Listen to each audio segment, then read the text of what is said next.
morning and welcome to closing night of the 2021 Milwaukee Film Festival presented by Associated Bank. I'm Kara, the artistic director at Milwaukee Film, and this is the Nightcap presented by the Ibuki Family Foundation. It's our final night of the Nightcap.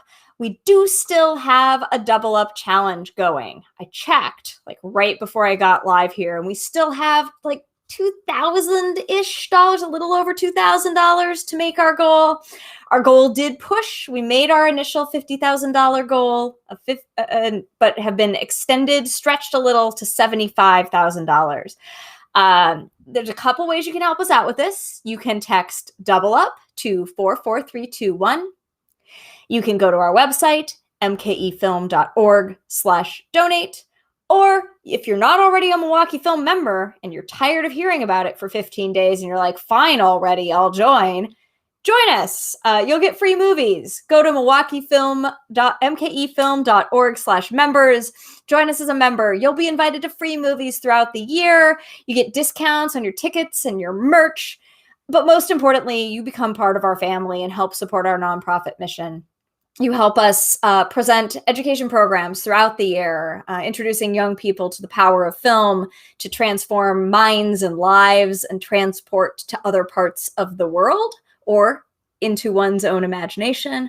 Members are really vital for us. We can't do what we do as a nonprofit without their support. They are incredibly important to us. We give them thank yous at every opportunity we can. I often compliment them. And I have missed complimenting all of you on how wonderful your shoes are and how nice your hair looks. So we are really excited to have you help us meet that challenge. I see your $25 gifts. $25, an incredible gift. It gets matched. It turns into $50. I see those $100 gifts turning into $200. We have just about $2,000 to make up this evening before midnight, or we turn into a pumpkin. Keep making that joke. The whole festival ends at midnight. So after we finish tonight's Nightcap, make sure you get back in there and finish watching your films. This evening, we are honoring our closing night film, Summer of Seoul, which premiered at the Sundance Film Festival to great acclaim. And it has continued along a path. It's a crowd-pleasing documentary about the Harlem World Festival, aka Black Woodstock, and takes us into a time and place sort of similar to our own, unfortunately, in terms of civil rights and the experiences of Black folks in our country, but thinking about also the transformative power of culture and music. It's going to remind us of some of those summer festivals we love here in Milwaukee and send us out into this sort of summery weather. Really excited. It's an honor to be able to present this as our closing night film. This evening, we can't be joined live by the team from Summer of Seoul, so I would like to turn the virtual stage over to Dr. Dante Mcfadden, who will be moderating a pre-recorded Q&A with the producing team. Take it away.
Thank you, Kara.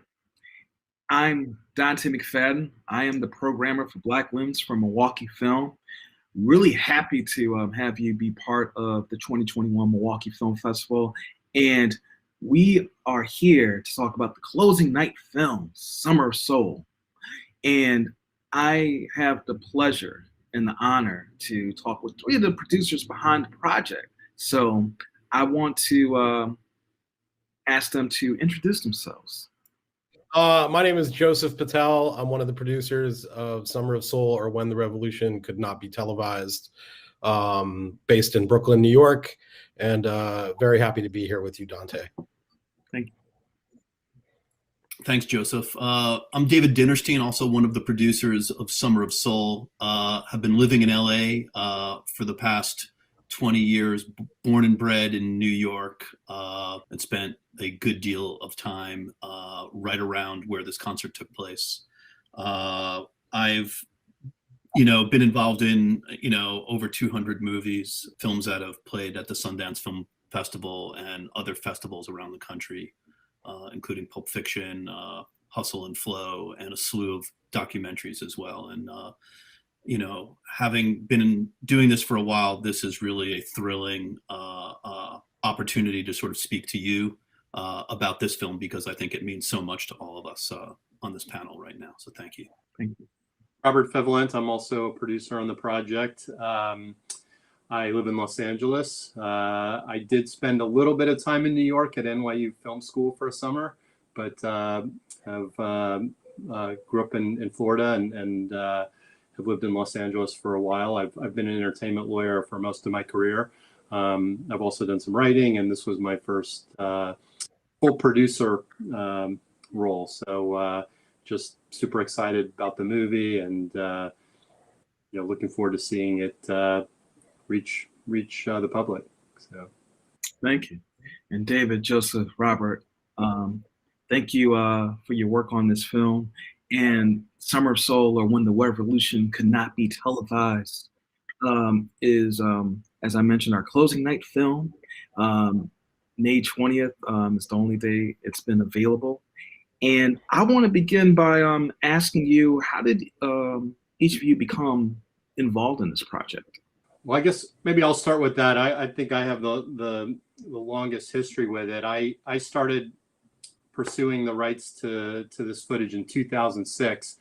I was working at an independent film company and heard about it, and tracked down Hal Tolchin, who was the original producer and director of the festival in terms of the video production of it. He was hoping to sell it as a TV special.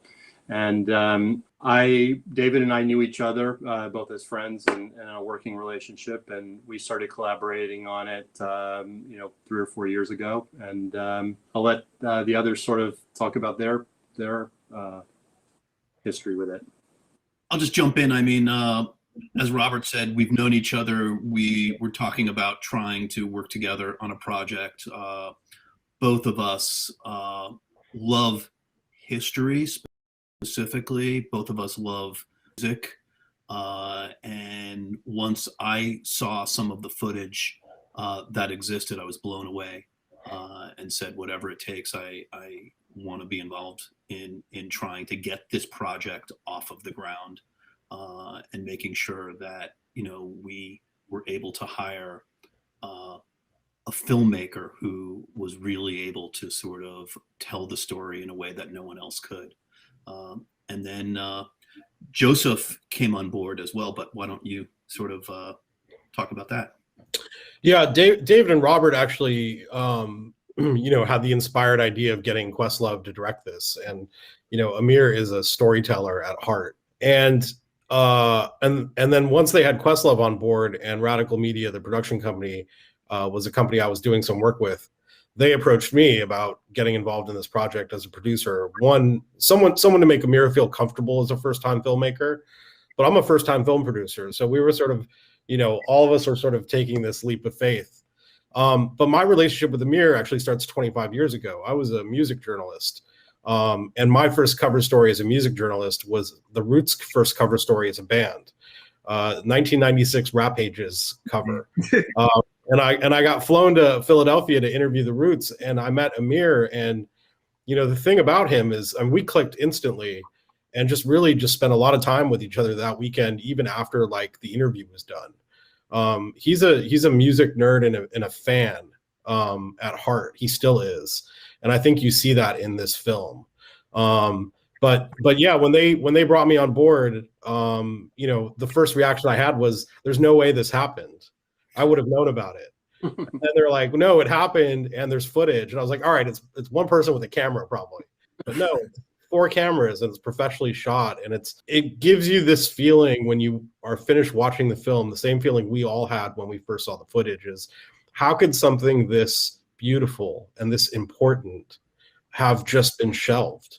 And so, it's very exciting for us to have brought this to light with Questlove, and we're very excited for everyone to see it. Indeed. Very excited to make this available to the Milwaukee film audiences. And the film focuses on the 1969 Harlem Cultural Festival. And, the reason why we wanted Summer of Soul, or When the Revolution Could Not Be Televised, to be the closing night film for our festival is because this is around the time in Milwaukee where the street festivals start to emerge in various neighborhoods throughout the city. And before the pandemic, Milwaukee was known as the city of festivals, especially during the summertime. So there's a variety of different cultural, ethnic centric festivals that we have, from early June all the way into September. And this is we really wanted to bring that kind of spirit, with the closing night of the festival. And I'm just curious to know, how would you describe, your initial learning of the Harlem Cultural Festival, and how would you describe your increased engagement in it as you were preparing for the film, and as the film was, as the production went into progress? I'll just pick up first. Picking up from where I left off is, this thing happened in 1969. It was a confluence of different interests that helped make it happen. The city of New York behind it, Maxwell House as a sponsor, the artists saying yes, having a budget to bring in artists of that caliber. But there's so much, as much as happening is on stage, there's so much happening off stage. So it's a really interesting historical nexus. And I think that, again, when I first found out about it, I think David and Robert probably share similar feelings, is that it's just like, it's incredible that this happened, and it's even more incredible that we never knew about it. So for me personally, the enticement for getting involved in this was a chance, if we did this correctly, if we did it well researched and made it fun, we had the chance to put a historical moment on the timeline that hadn't been there before. And now no one will ever be able to talk about the summer of '69 without also talking about the Harlem Cultural Festival. And I think that's really important for all of us. And I would add that I think the one thing that differentiates this film from others is the fact that the filmmaking team in 1969 had the foresight, to not only capture what was going on the stage, but to actually capture what was going on in the audience, really paying attention to faces and moods and the beauty that existed. And I think, Questlove, really, really wanted to focus, on that as well. And there were a lot of choices that are made when you're making a documentary. It could simply be a performance film, or it could contextualize sort of the story that was going on behind the scenes.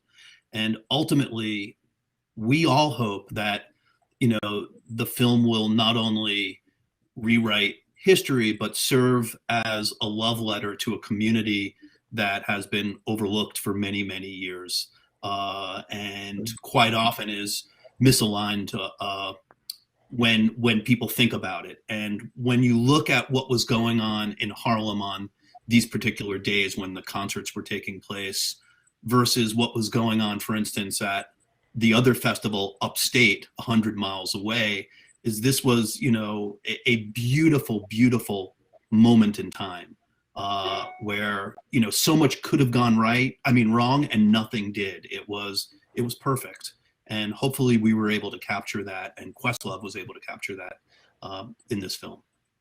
I know when I first started, you know, working with the footage, and I had the opportunity to really talk to Hal Tolchin, who was alive at that time. He's since passed, but you know, he told me little things that were in the footage, like, you know, he said there's a moment where, you know, Mavis sings with Mahalia Jackson, and there's a place in the footage where you know, Pop Staples tells kids to stay in school because they may be president one day. And like, I couldn't wait to get my hands on all the, you know, tapes and go through everything. And I watched as much as I could.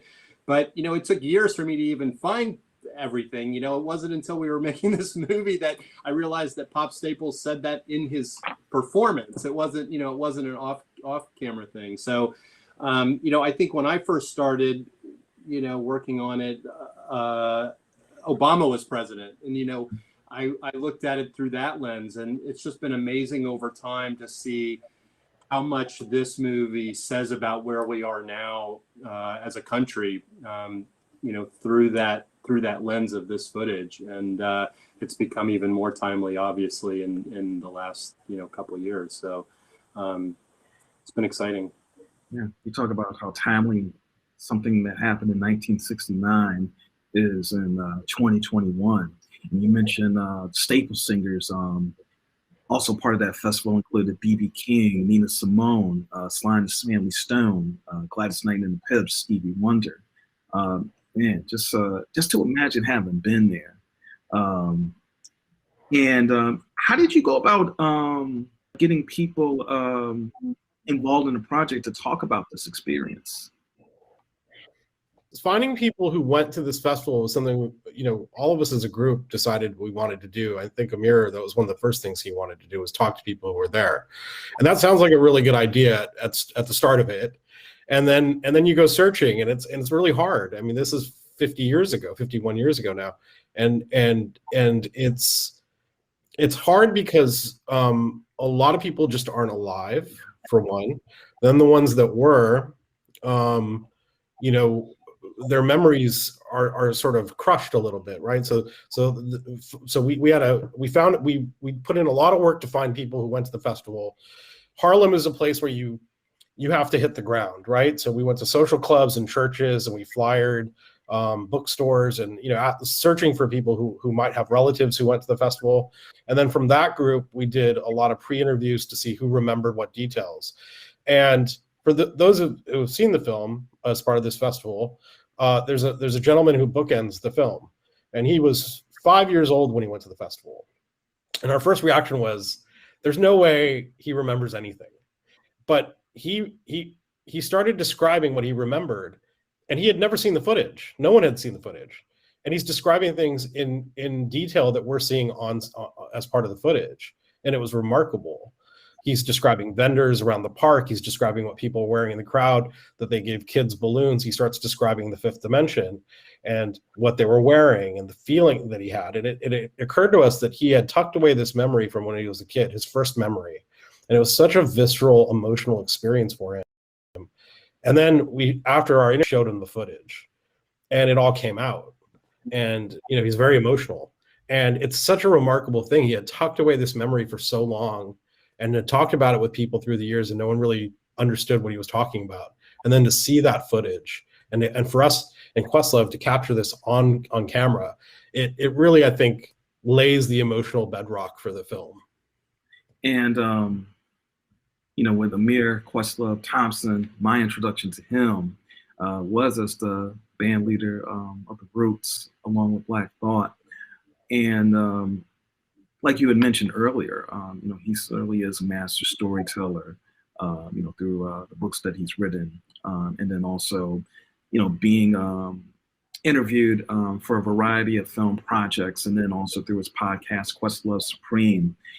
You know, if you could talk more about how you became acquainted with Questlove, and you know, what steps did you take to make sure that his feature directorial debut was a success? I mean, I'll jump in for a second. when Robert and I got together and started putting together sort of a short list of people we thought would be capable directors, Questlove was really on the top of that list. And, you know, as we talked to friends in the business, they thought we were insane to some degree, because you're entrusting somebody with 40 hours of footage that has, you know, real history behind it, that never made a feature documentary before. Having said that, both, you know, I think all of us collectively have worked with first timers before. And we felt that, you know, putting together, for lack of a better term, what I'll call an all-star team, you know, to sort of support Questlove's sort of needs was really important. But Robert and I, you know, reached out to him directly through his manager originally. And, you know, we set a meeting up to share some of the footage and to sort of gauge his interest in the project. And, you know, he asked that we come down to the Tonight Show to meet with him. And, you know, we were supposed to meet with him in what they call the green room, which is where the talent stays. And during that time, the green room was busy with other people. So he asked us to meet in the alternative green room, which was for children. And all of a sudden, you know, we're talking to him about a very serious topic, and there's toys around, and, you know, there's little chairs, and he's sitting down, and, you know, we proceed to sort of not only talk about the film, but show him some of the footage, and he was simply blown away. And, you know, he couldn't believe that someone like himself, who really, as Joseph said, is a music nerd and pretty much knows everything about a music in any genre, didn't know much about this at all, and certainly has never seen the footage. So, you know, during that conversation, I think he was excited, but I also think he was humbled by the fact that someone was entrusting him, and a little nervous to some degree of taking on what is really a responsibility in some ways to tell a story. And that was, you know, sort of our first meeting with him.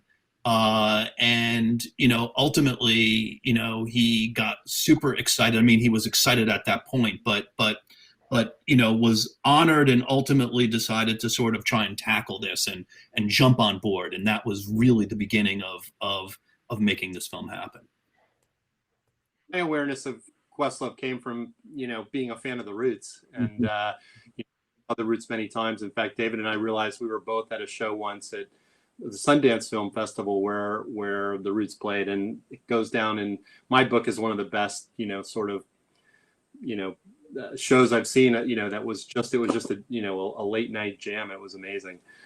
So, you know, he had sort of been on my radar for a long time in that capacity, but, you know, we as David said, we really had him at the top of our list just because we knew he was a great storyteller and that he would be a great, you know, person to tell this story particularly. So I was just going to add, you know, it's also, I think Amir was really, you know, I think nervous is good, right? Nervous is, it keeps you on your toes. And I think, you know, this is, I think, an appropriate time to call out our editor, Josh Pearson, who's a genius, Cora Atkinson and Ashley Bembry Kaintuck, producers on the film as well, who, you know, it was a real collaborative effort. And I think the testament to Amir as a filmmaker is that if you've heard his podcast or you've heard his DJ sets, he can go down a really nerdy rabbit hole, right? Like this person used to play related to that person, and that first group was here.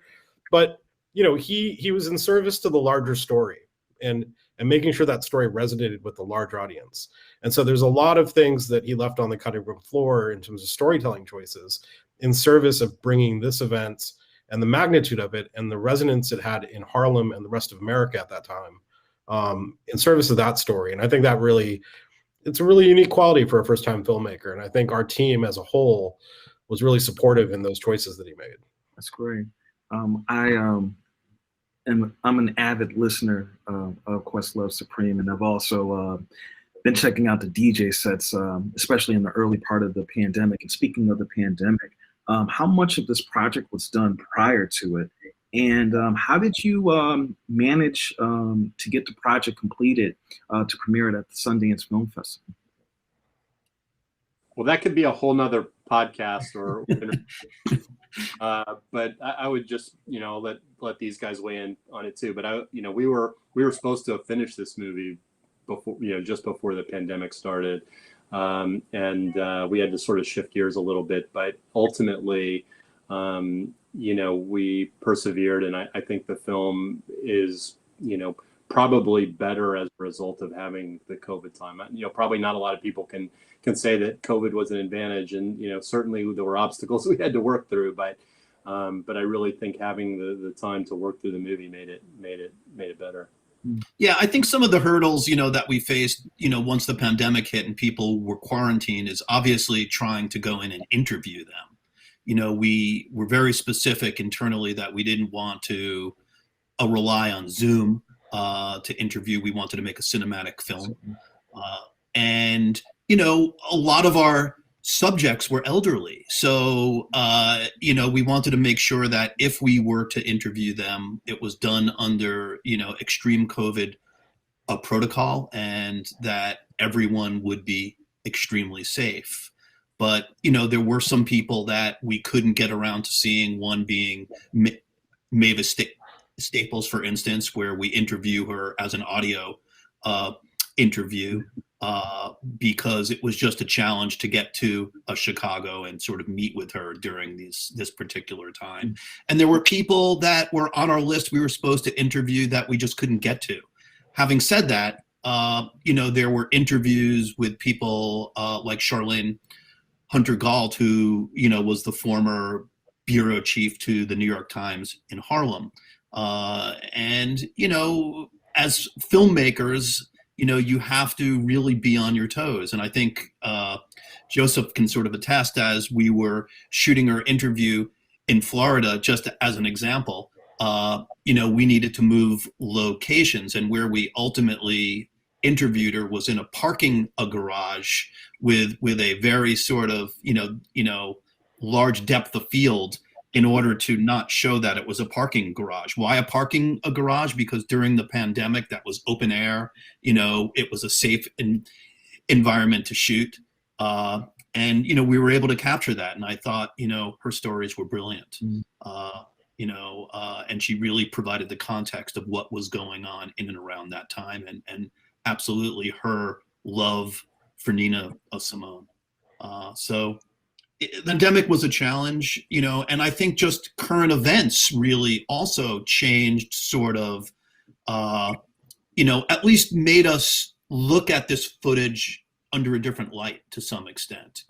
It was really, but it gave us time to sort of take pause and really take it all in. Yeah, I think, majority of our film was shot before the pandemic. The last batch of interviews got delayed because we had to figure out how to film in under, as David said, with the sort of older subjects and in various parts of the country that we couldn't travel to anymore. So we got really creative as a production team to figure out ways to do that. It also bought us a little time to be in the edit and work with the story that we had and figure out with a little bit more precision like how to best tell that story. And I think the other part of it is that, especially with what happened last spring with the Black Lives Matter protests, right, and this sort of awakening around the country to these issues in the Black community for a very long time, it became very obvious to us that the choices we made early on in the pre-production of this film of wanting to tell this story off stage as well as on stage, it really solidified our decision making and Amir's decision making to tell this story.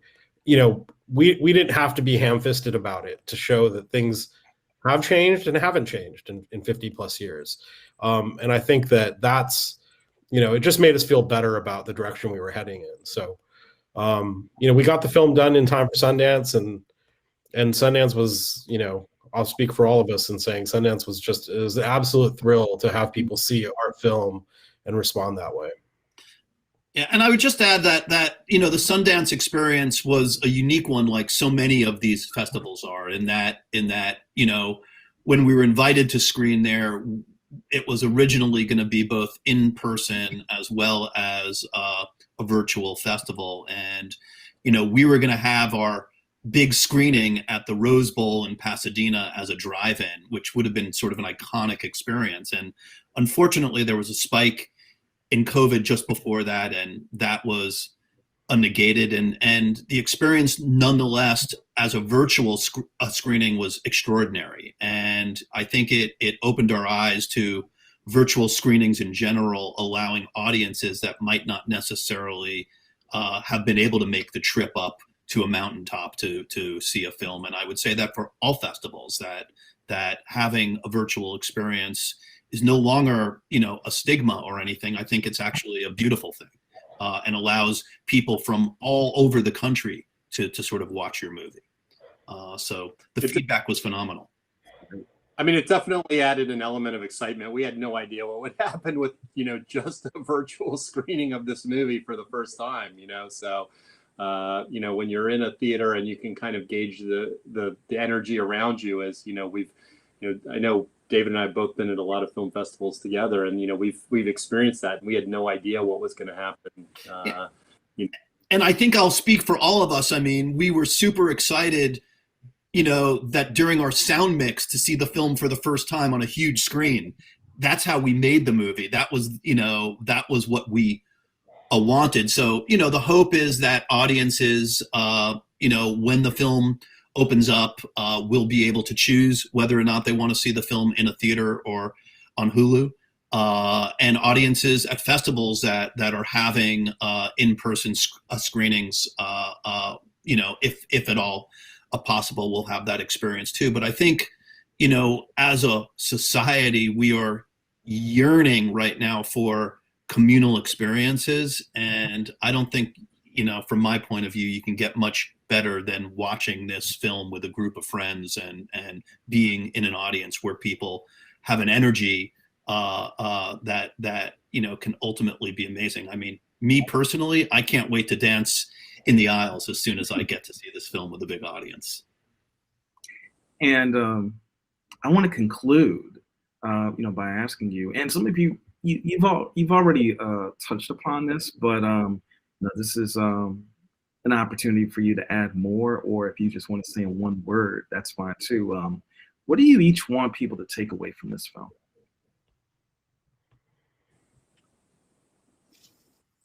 Joy.